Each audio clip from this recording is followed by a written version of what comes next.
Welcome back, everyone. Today we're taking a deep dive into the world of sacramentals. Specifically, one that maybe hasn't crossed your mind in, well, a while. You got it. We're diving deep into blessed salt. Ah, yes. Now, we all know about holy water, right?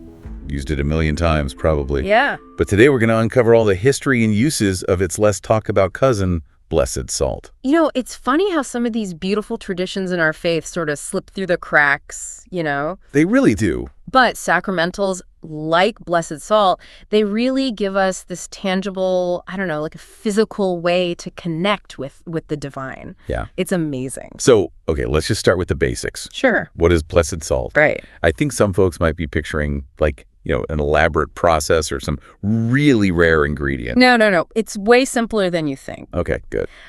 Blessed salt is just normal, like ordinary table salt. Okay. That a priest has blessed using a specific prayer. And this rite, it actually includes prayers of exorcism, which is pretty interesting. Wait, hold on. Prayers of exorcism. Yeah. So now you're telling me it's not so simple. Well, it's simple in terms of ingredients, but yeah. Okay. You know, it imbues this salt with a spiritual power that helps ward off evil and negativity. Prayers of exorcism. See, this is what I'm talking about. Yeah. We're going to be thinking of those crazy scenes from movies, you know? Yeah, I get it. Like, can you break it down for us? Sure. What role do those prayers actually play in blessing the salt? Well, it's important to remember that, you know, even if we don't always see it, we are, constantly in this kind of spiritual battle. The prayers of exorcism and the blessing of salt, they actually call on God's power to dispel any evil or, any negative influences that might be hanging around on the salt. Okay. And that's what makes it pure and holy. So it's not that the salt itself becomes like magically repellent to evil. No. It's more about like calling on God's power to sort of purify it and protect, right? Yeah, exactly. Right. And this idea of salt as like a purifying force, it's been around forever. It goes all the way back to the Old Testament. Oh, that's right. We see salt used in all these rituals and ceremonies back then, The Old Testament, yeah. Now that you mention it, I do remember that story about the prophet Elisha. Yes. From the Book of Kings. Right. He used salt to purify a well, like a poisonous well. Yes, to make the water drinkable again. Yeah. And that story, it's in 4 Kings chapter 2, verses 19 to 22. Okay. It just shows you like that purifying and transformative power that salt has, It's pretty powerful. Yeah, it's like this powerful reminder that God can actually work through like these simple things, everyday things. That's right. Like water and salt to bring healing and restoration, And it makes it even more, more special to me. I agree. Because it's something as basic as salt that we use all the time, Exactly. And it can become this powerful tool for good. When used with faith. Yeah. And intention. And it's not just the Old Testament. Yeah. Right. Not at all. Like salt kind of holds a symbolic meaning throughout the whole Bible. Absolutely. I mean, salt is often used as this metaphor for things like friendship even. Wow. Hospitality. Really? And preservation, That's okay. It symbolizes like what's good and enduring. Huh. It's fascinating that those qualities, like you just said, friendship, hospitality, preservation. Yeah. They're so deeply tied to like the spiritual meaning of the blessed salt. Oh, I see what you mean. Yeah. It's about protecting our souls. Absolutely. Welcoming God's presence into our lives. Yes. And strengthening our bond with him, Beautifully. Like all those things. It's true. Blessed salt, it kind of acts as this tangible reminder of God's protection and his grace, and it can help us stay connected to our faith even amidst all the craziness of daily life. All right, so you've piqued everybody's curiosity, I know it. Hopefully. So how do we get this stuff? Yeah, right. Is there some secret society or ancient ritual? Oh gosh, no. Okay, good. No. Keep it simple. It's actually incredibly easy. Okay. You can take any type of salt. Oh, that's good to know. Like table salt. Yeah. Kosher salt. Sea salt. Okay. And you just go to your parish priest and just ask for a blessing. So no need to go on a pilgrimage to the Holy Land or something. No. Okay. The power comes from the blessing and our faith, Yeah. not from the salt itself.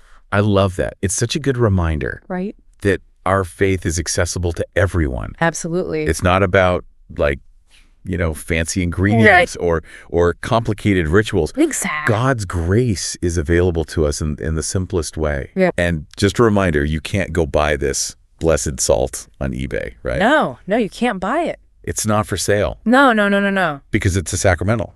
Right. It's a gift from the church. Freely given. To strengthen our faith. Yes. All right, let's move on to the fun part. Okay. How do we actually use this stuff in everyday life? That's the question, right? I know you got some cool ideas for us. I do. So let's dive in. I bet everyone's like, okay, tell me how I can use this. They're ready? Right. Yeah. Okay. Let's do it. So, are you ready to learn how to use this blessed salt in your everyday life? You bet. Lay it on me. Okay, so first of all, you can actually cook with it. Wait a minute. I can cook with blessed salt. You sure can. Huh. That's kind of wild. It might sound surprising, but it's a beautiful way to infuse your meals with that, spiritual dimension. I love that idea. Don't you? Yeah, like inviting God's presence to the dinner table. Exactly. And it's super easy, right? You just use it like you would normal salt. Okay, so in soups, stews, Yeah. sprinkle it on bread. Yep. Anything you'd season, just use blessed salt. So every meal can become like a little sacrament in a way. Exactly. It's a powerful concept. It really is. Okay, what about some other ways to use blessed salt? Oh, there are so many.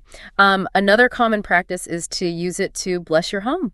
Oh, okay. Sprinkle it around, particularly at entrances, like doors and windows. Ah, like in the movies, they always show people making a line of salt to keep out, evil spirits or whatever. Yeah, exactly. It comes from that idea of salt being a barrier against, bad spiritual stuff, creating a sacred space protected by God's grace. Okay, so it's not about vampires.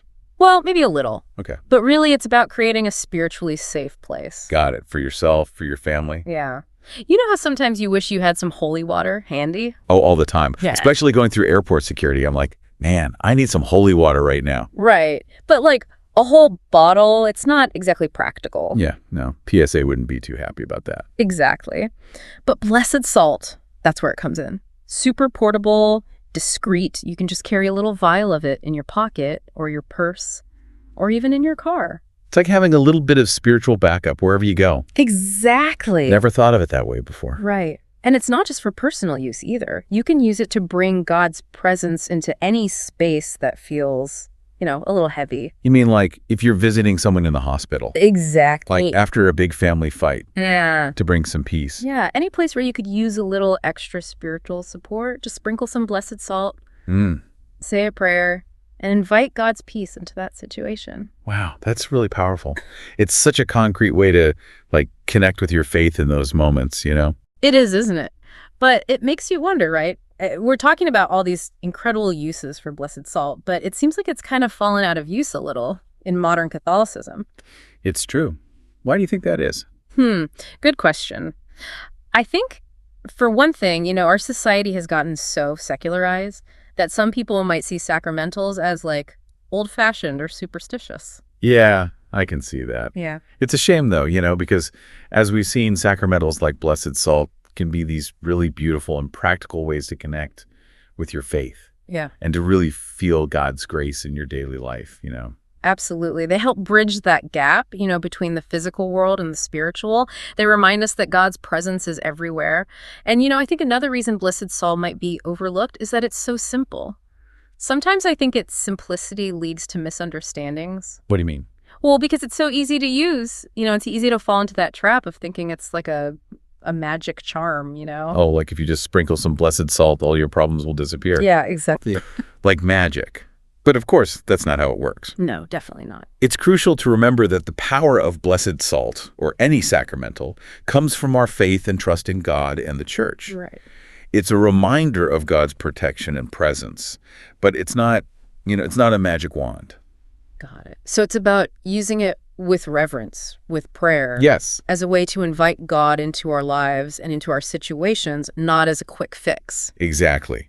We need to avoid superstition and embrace the true spiritual power of blessed salt, which comes from our faith and our relationship with God. It all comes back to that, huh? It does. It's not the salt itself, but our faith and the intention behind it.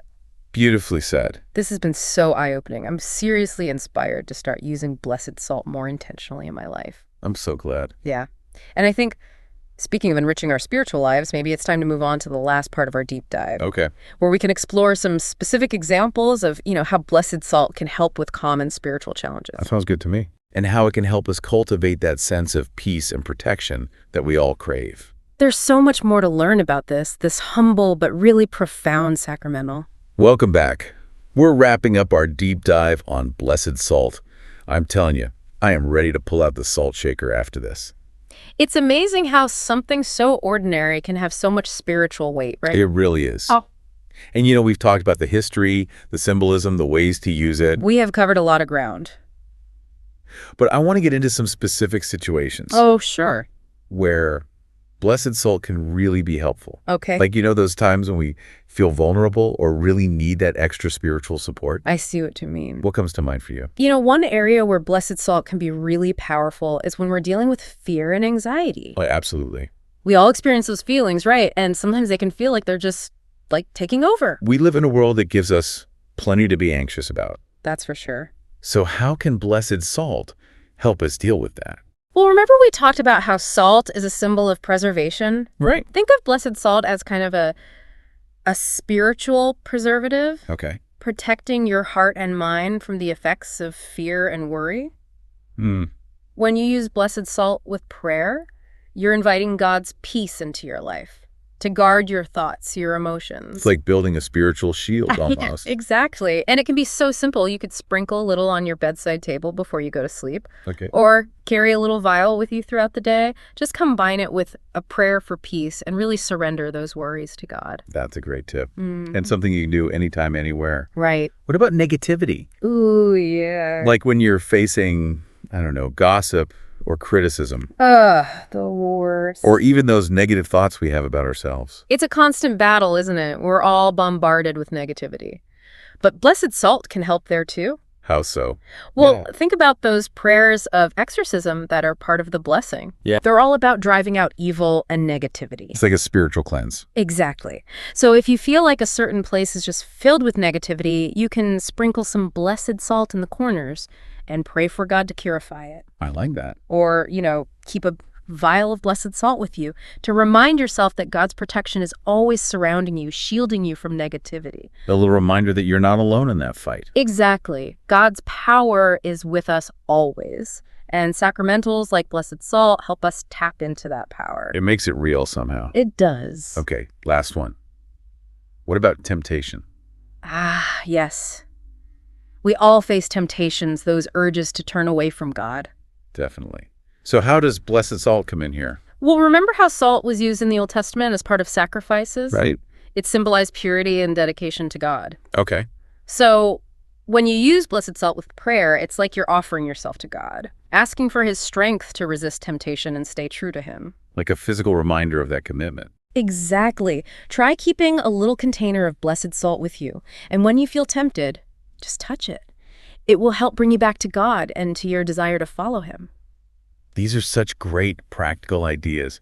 I'm seeing how blessed salt can be like a companion on our spiritual journey. It really can. It's not just for special occasions or big problems. It can be part of our everyday lives. Exactly. I love that. And on that note, beyond these specific challenges, I think blessed salt can also enrich our prayer lives in general. Oh, definitely. We forget how important it is to engage our senses when we pray. Yes. Blessed salt gives you that tangible sensory element. It helps you focus and gives your prayers more meaning. Makes them more real. Yes. So how can we use it in our personal prayer time? Well, you could create a little ritual for yourself. Light a candle, sprinkle some blessed salt on your prayer space. Just sit in stillness. Let the symbolism of the salt draw you closer to God. Create that sacred atmosphere. Exactly.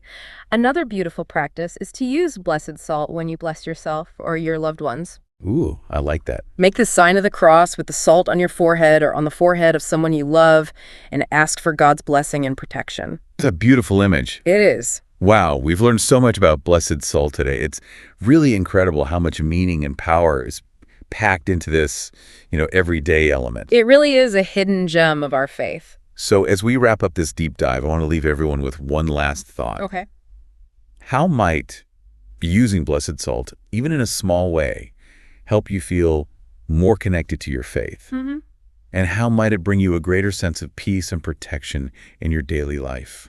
That's something for everyone to reflect on. It is, and remember, faith is a journey, and Blessed Salt is a tool that can help us walk that path with more confidence and trust in God's love. Beautifully said.